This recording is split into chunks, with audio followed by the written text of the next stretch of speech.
Welcome to Coupled, seriously funny conversations about marriage in the 21st century. Hey, Todd. Hey, Michelle. What's up? Well, I think it's important to know that all of these are absolutely, totally spontaneous. Yeah, we just decide what we're going to talk about before we start. That's it. Yeah. So today we're going to talk about Todd's favorite subject, which is bird control. So we have this pool in Arizona, and we have a hot tub that leads into a spillway into the pool. And the spillway is just this little tiny thing. But birds love that area. They perch on there. They think it's a bird bath. And they leave their droppings everywhere, all around the pool. They love it. Right. And we love birds. Yes. Before we lived at this house, we had another house, and the backyard was absolutely gorgeous. And we had lots and lots of birds, and we enjoyed watching them and listening to them sing. And so at this house, it's kind of a disappointment that the bird experience is much different. It's much different. It's much different. It's not the beautiful birds that you want to look at. These are the pest birds that come hang out, and they're uninvited guests. Right. And like Todd said, there's a spillway, and it sits just exactly level with the water in the hot tub, which, by the way, is never hot. We live in Arizona. And they stand on... We don't even want it hot. No. They stand on that ledge and drink the water, which isn't a problem. I like birds. However, they do poop everywhere. And it was really... It's constant battle. Yeah. And it was truly disappointing to go out into our backyard. It didn't feel like our backyard. No, it felt like we were in a bird habitat, and every once in a while we got to visit. And so it was this constant, you have to clean all the time. Yeah, constant cleanup. So Todd, being, as we know, the analyzer, the researcher, he went on a mission to discover how to keep the birds out of our giant bird bath, what we call a hot tub.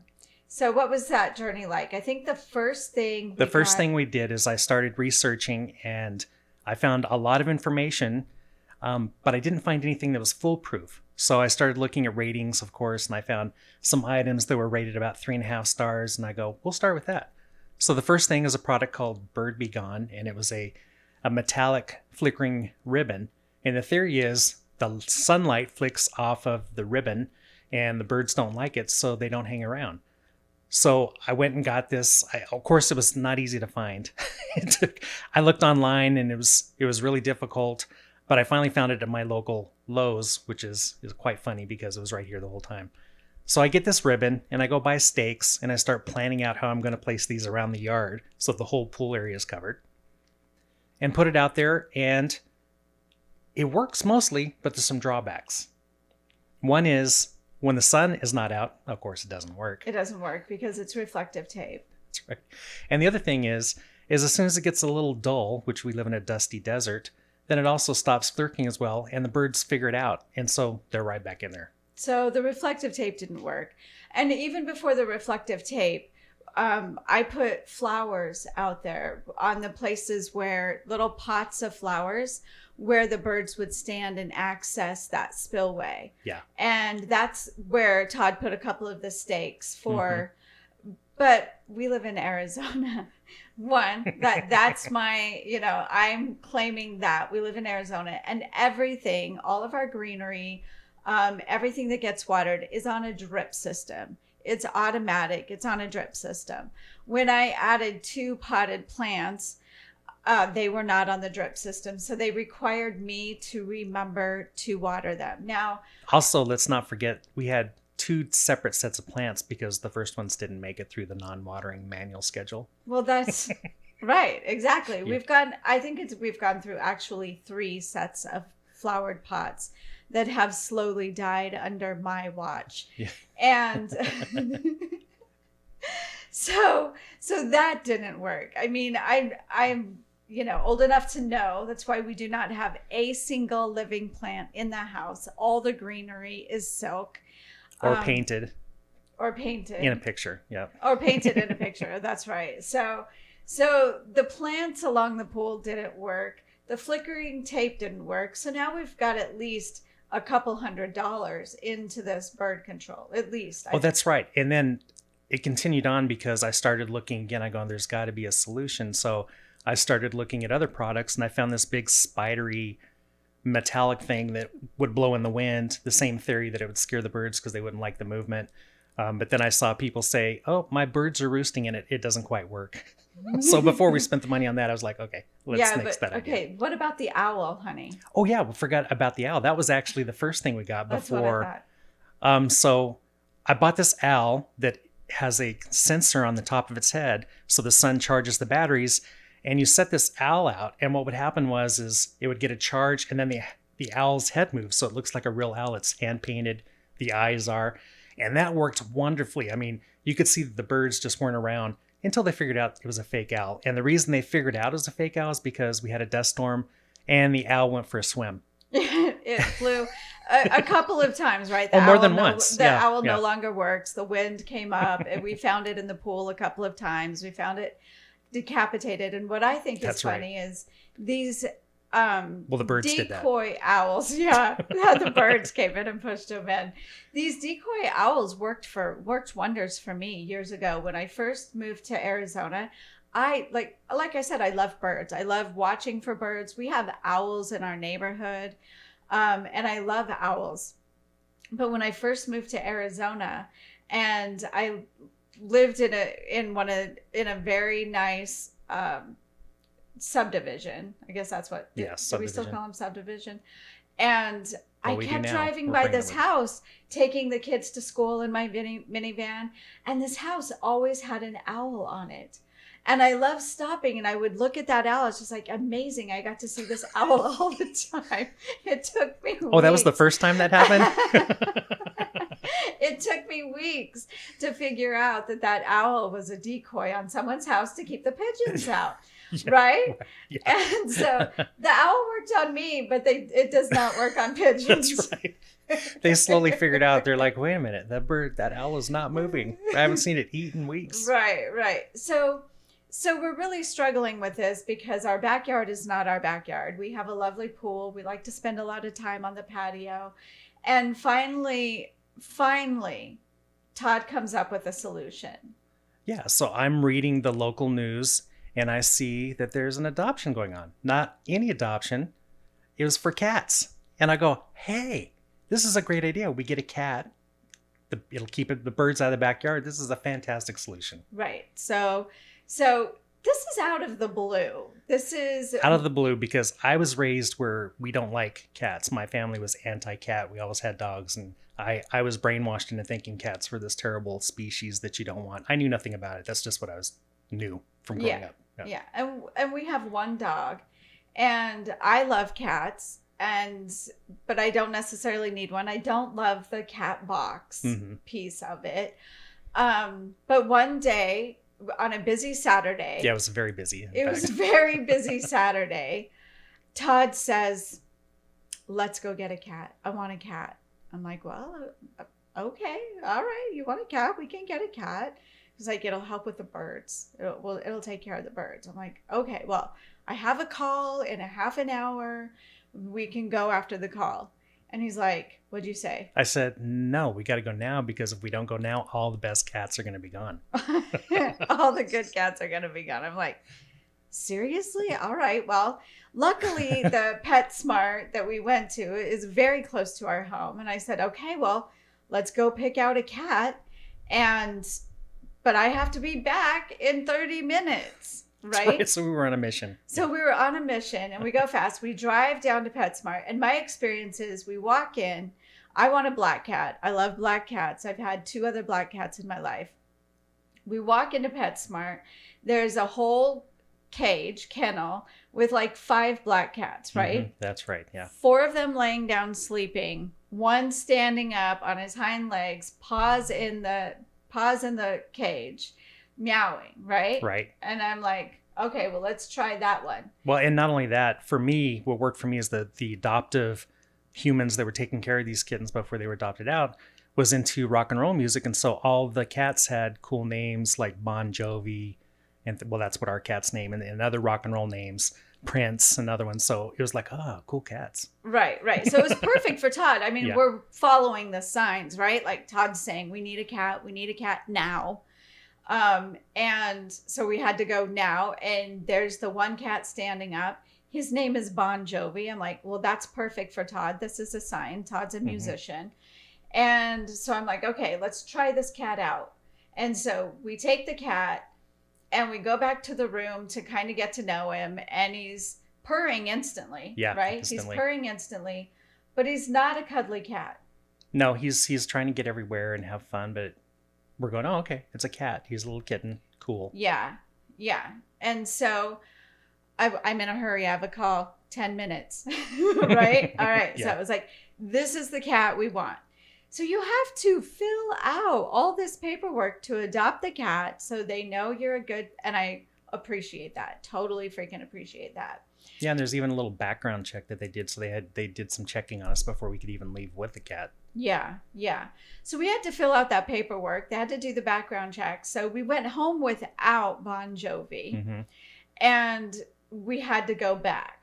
So in this paperwork, you actually have to sign that you will not have the cat declawed, and you will not let him outside. Right. And we're like, okay. All right. Right? Okay. This is our cat that's going to that's going to keep the birds out of our yard. Not that we want that birds dead, but we want them deterred from coming from our yard. So we get the cat and we name him. We change his name from Bon Jovi to Ramsey. he's- Because we wanted an Egyptian name because he looks just like an Egyptian cat. So we're like, oh, he's cool. definitely Egyptian. And he is Todd's cat. Yeah, he chose me. As soon as we got here, he was following me everywhere. Oh, come on. It wasn't as soon as. It's like as soon as we hit the door. No. He's like my best little puppy because he's following me everywhere. It was not on day one. It was like hour one, day one. It wasn't. But here's what I want to say. Ramsey chose Todd. Ramsey is not a cuddly cat, except with Todd. Except with me. Yeah. Except with Todd. Yeah. He's constantly hunting. So you walk by him, he's reaching out with his claws, smacking you. He's very handsome and very regal. Mm-hmm. And every single evening when we sit down to watch television, he is laying on your lap. Yeah, he crawls up on my lap. And in fact, he gets angry because sometimes I'll be working and I'll have my laptop on my lap.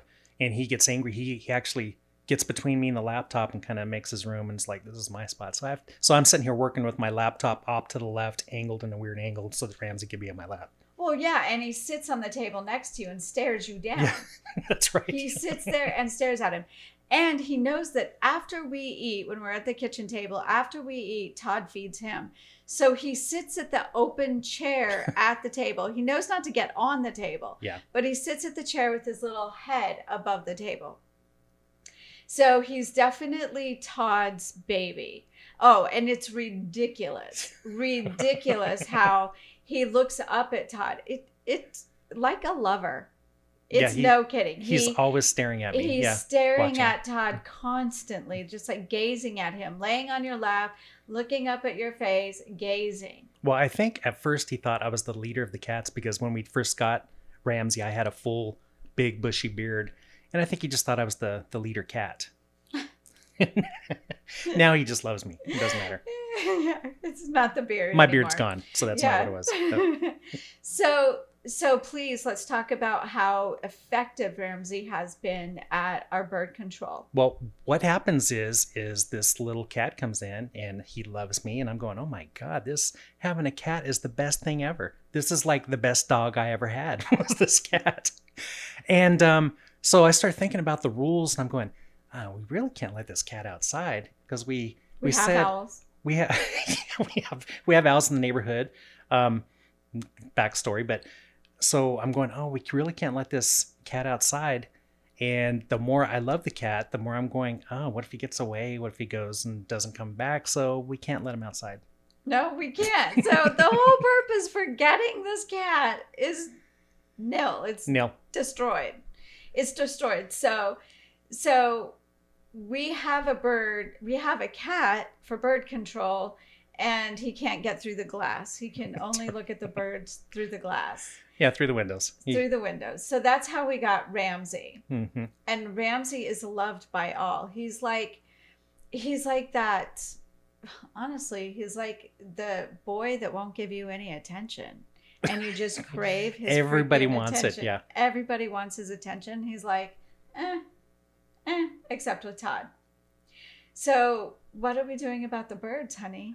Well, so the solution goes on. I've got to do more research, and I'm realizing it's just the water. They really just want to drink the water. So I think maybe we should get a bird bath out there.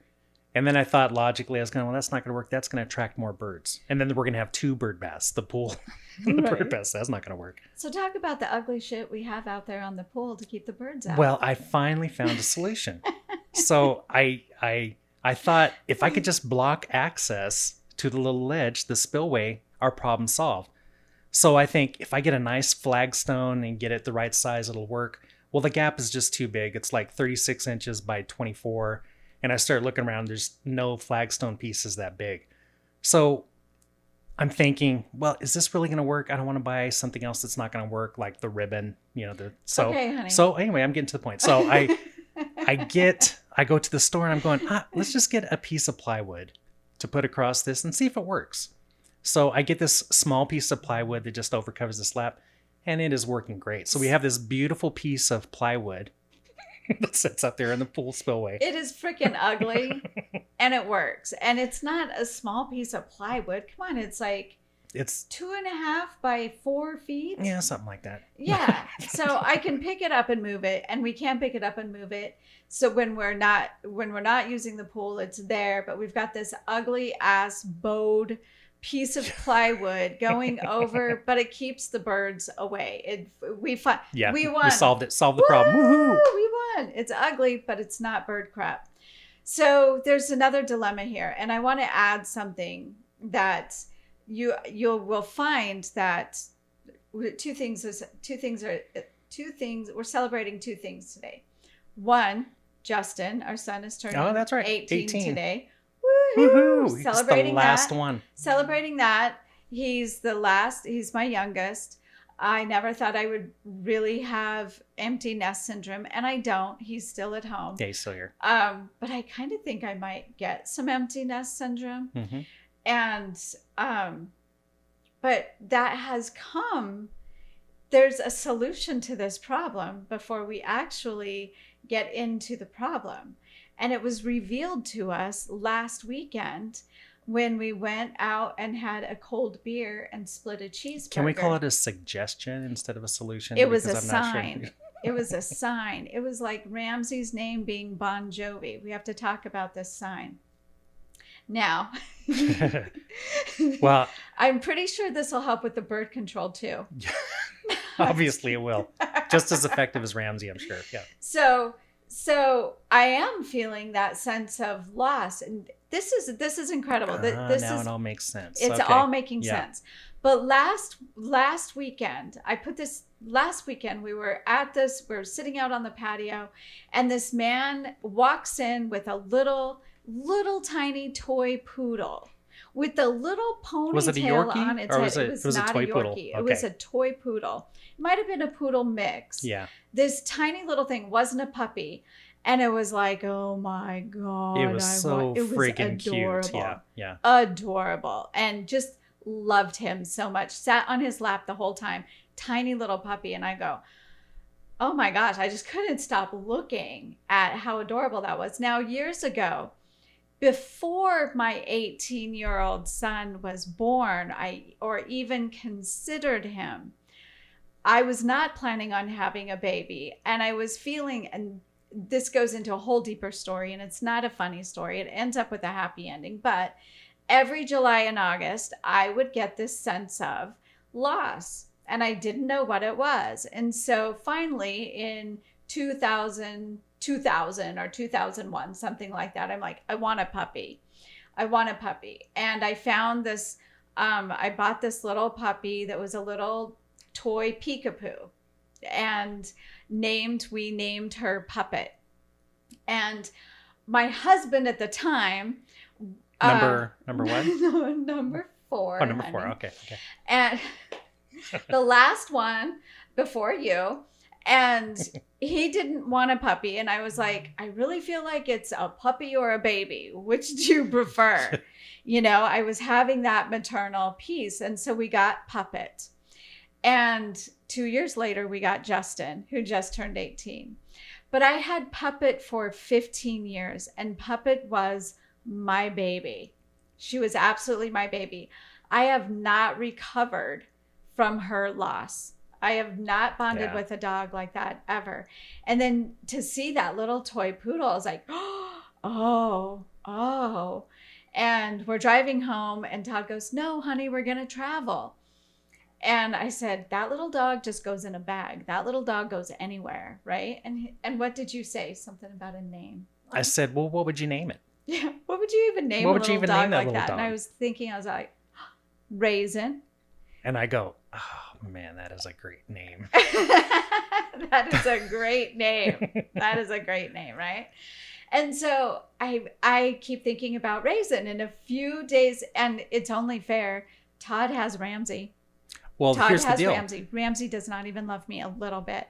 Only if Todd is gone, and only if Ramsey wants food does he give me the time of day. Yeah. Well, the whole thing is we don't want any more animals because our youngest is getting older and we want to travel. So even before we got Ramsey, there was a no new animal rule in place that we're going to stick to now. Right.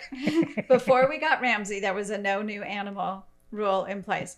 So, but here's the kicker, right? A couple days later, I dream about Raisin. About Raisin.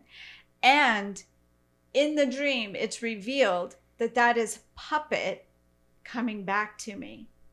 How can you say no to that? And it's right when Justin is turning 18 years old. Yeah, it's almost too perfect. So that there's something in here that there must be something wrong here. We're being tricked. We really don't want to be another. We really don't want another animal. But let's talk about the power of animals, right? Yeah. I mean, Todd and I aren't going to have children together. No.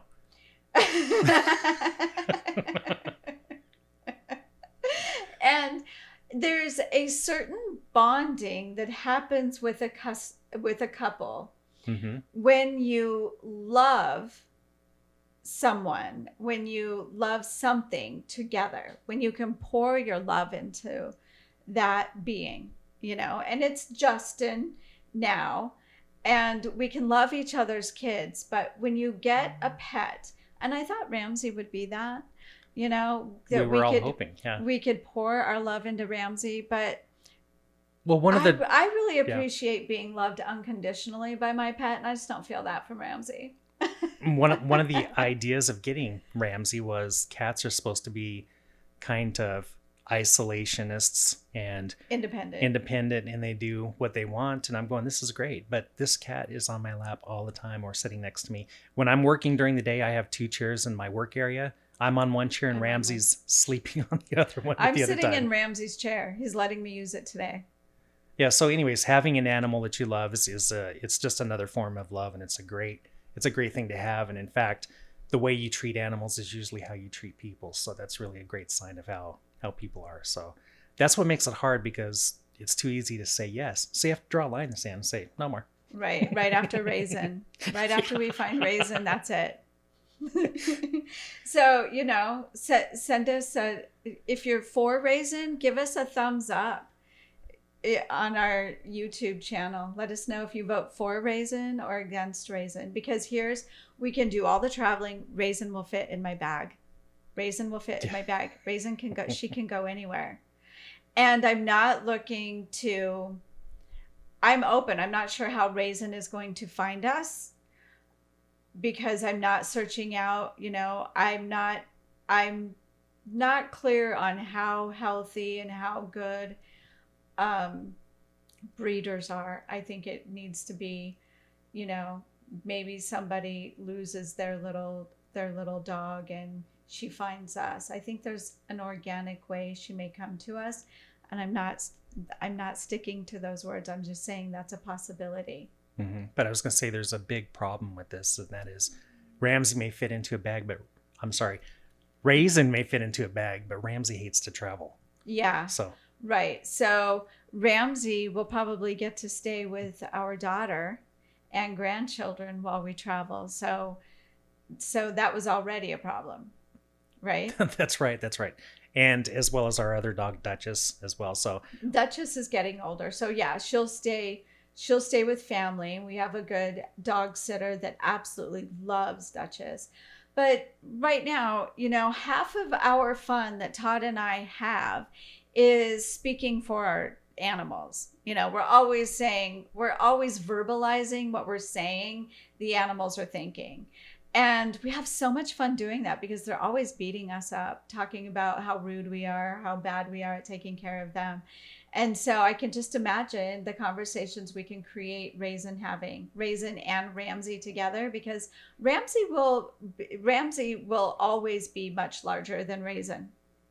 Yeah, I can already see Ramsey's stub paw, because that's the way a cat looks like, pawing at Raisin, smashing him on the ground. Smashing her on the ground. Keeping her pushed down. So yeah, that's going to be a problem, because Ramsey's the alpha cat. Yeah.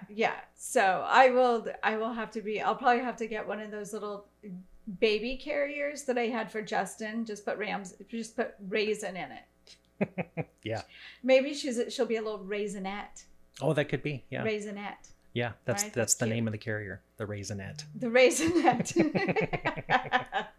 That's cute. So yeah, tell us what you think. Is Raisin a yes? Is Raisin a no? Yeah. Yeah. We agree with that. All right, everyone. Thanks for joining us for Coupled. We will see you next week. Oh, I forgot to say the second thing we're celebrating. Oh, you did? Yeah. You only said one. We're celebrating 2 things today. Justin's birthday, and we're celebrating that we are both audio recording and video recording. Yeah. So at the same time in one episode. Yeah, so I want to take credit for being the tech expert, where it takes till episode 3 before I'm working the equipment correctly. So this is a big day.